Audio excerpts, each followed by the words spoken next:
Malaysia merupakan pilar utama dalam penyelenggaraan pemerintahan yang demokratis dan juga konstitusional.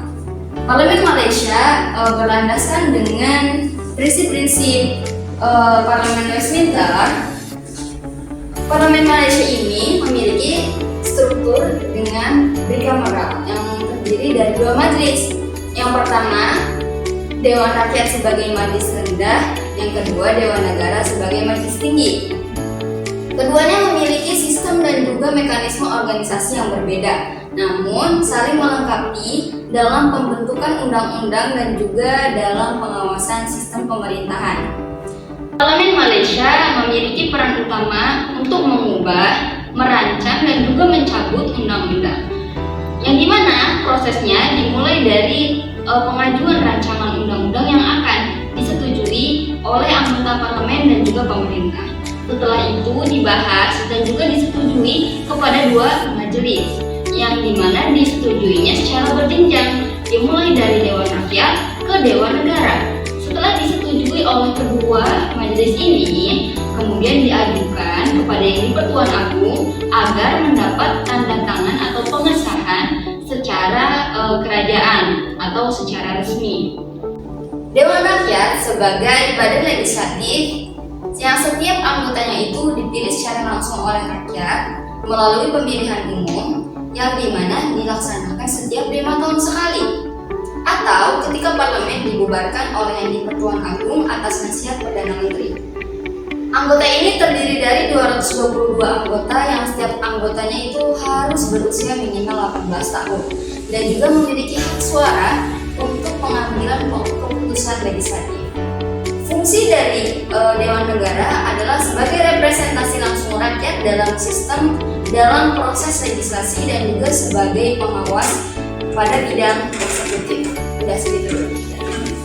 Sementara itu, Dewan Negara atau Senat itu memiliki 70 anggota yang dimana terbagi menjadi dua bagian utama.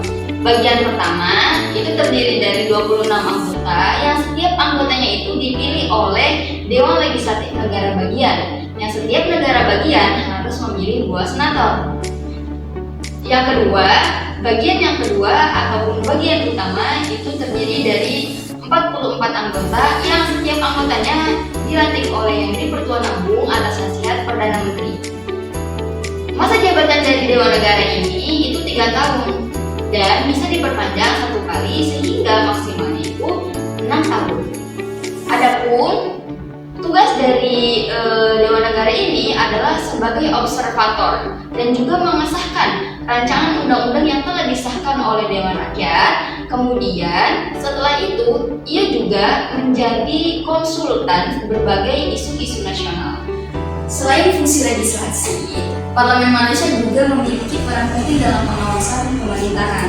Melalui berbagai komite dan juga mekanisme sidang, semua anggota parlemen diperbolehkan untuk bertanya, mendebat, juga menuntut pertanggungjawaban pemerintahan dalam sidang. Hukum Ketatanegaraan Malaysia. Hukum Tata Negara Malaysia memiliki cabang eksekutif. Nah, ini kami akan membahas tentang Hukum Tata Negara Malaysia.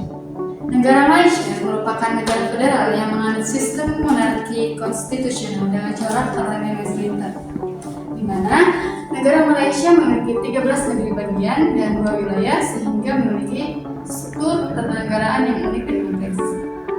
Di mana struktur ketatanegaraan Malaysia itu menggabungkan antara monarki tradisional dengan corak parlemen atau demokrasi parlementer. Nah, sistem hukum tata negara Malaysia diatur secara kompleks dan secara komprehensif oleh sistem federal Malaysia. Kemudian ada cabang eksekutif. Cabang eksekutif dipegang oleh Yang di-Pertuan Agong sebagai simbol negara, identitas negara, dan pemegang kekuasaan eksekutif.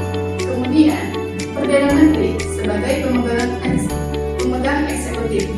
Sebenarnya yang dianut oleh negara Malaysia itu untuk adanya hubungan yang erat antara kekuasaan eksekutif dan kekuasaan legislatif, di mana Perdana Menteri dan kabinetnya harus mendapatkan suara penuh dari Dewan Perwakilan Rakyat atau Dewan Rakyat. ini menitik beratkan bahwa jika tidak ada suara dari Dewan Perwakilan Rakyat atau Parlemen, maka dapat terjadi mosi tidak percaya. Kemudian ada tingkatan atau hierarki tata negara Malaysia. Yang pertama, tingkatan pertama itu dipegang oleh Yang di-Pertuan Agong sebagai simbol negara dan pemegang kekuasaan eksekutif secara formal. Kedua, yaitu Perdana Menteri dan Kabinet sebagai pemegang kekuasaan eksekutif. Selanjutnya yaitu Parlemen atau Dewan Rakyat Dewan Negara sebagai pemegang kekuasaan yudikatif. Keempat yaitu ada Peradilan Federal, yaitu sebagai pemegang kekuasaan yudikatif.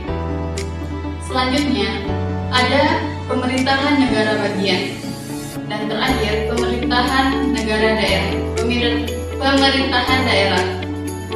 Nah, kekuasaan eksekutif Malaysia secara struktural di tingkat pertama dipegang oleh Yang di-Pertuan Agong sebagai simbol negara dan juga pemegang kekuasaan eksekutif Malaysia secara formal. Nah, jadi setiap tindakan yang dilakukan oleh Yang di-Pertuan Agong itu harus sesuai dan harus berlandaskan atas nasihat Perdana Menteri dan kabinetnya. Nah, secara struktural juga Perdana Menteri itu menjalankan roda pemerintahan sehari-hari dan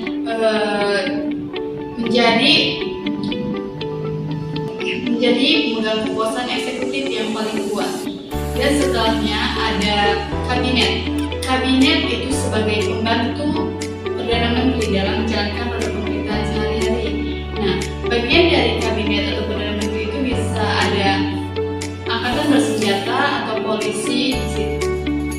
Kemudian kekuasaan eksekutif Malaysia yang pertama dipegang oleh Yang di-Pertuan Agong, dipilih oleh Raja-Raja Malaysia atau Raja-Raja yang dipilih secara bergilir selama masa jabatan 5 tahun.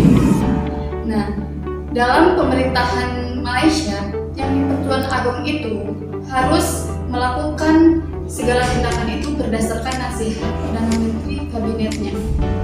Kemudian Perdana Menteri dipilih oleh Parlemen atau Dewan Perwakilan Rakyat. Perdana Menteri juga merupakan pemegang eksekutif Malaysia yang paling kuat. Kemudian ada kabinet.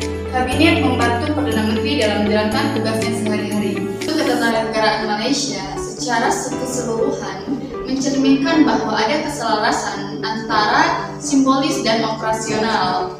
Simbolis itu dipegang oleh Yang di-Pertuan Agong dan operasional dipegang oleh Perdana Menteri. Sistem ini bisa dijadikan contoh bahwa sebuah negara bisa memadukan atau menggabungkan antara monarki tradisional dengan cara parlemen modern atau demokrasi modern. Selanjutnya adalah kekuasaan yudikatif di Malaysia. Kekuasaan yudikatif di Malaysia adalah salah satu bagian terpenting dari suatu pemerintahannya yang dimana bertugas atau berperan penting untuk menegakkan hukum dan keadilan di Malaysia. Malaysia adalah negara federasi dengan sistem monarki konstitusional dan pemerintahannya parlementer seperti Inggris. Sistem peradilannya pun mengikuti hukum warisan Inggris, yaitu common law, yang dimana diatur oleh konstitusi federal. Adapun beberapa struktur pengadilan di Malaysia, antara lain yang pertama ada Magistrate Court, yaitu pengadilan magistrate, yaitu menangani kasus ringan baik pidana maupun perdata. Lalu ada yang kedua adalah Session Court, yaitu pengadilan session, yaitu mengurus kasus pidana yang lebih berat termasuk hukuman mati dan kasus perdata dengan nilai maksimal Rp250.000 Malaysia. Yang ketiga ada High Court, yaitu Mahkamah Tinggi, yaitu menyidangkan kasus pidana dan perdata yang serius termasuk kasus besar dan hukuman mati. Lalu ada Court of Appeal, yaitu Mahkamah Rayuan yang mengkaji ulang putusan dari Mahkamah Tinggi. Lalu ada Federal Court, yaitu Mahkamah Persekutuan, yang dimana pengadilan tertinggi yang menangani sengketa konstitusi atau konflik antara pemerintah pusat dan negara bagian serta banding terakhir. Lalu yang terakhir ada Special dan Superior Court, yaitu menangani kasus yang melibatkan pemimpin negara.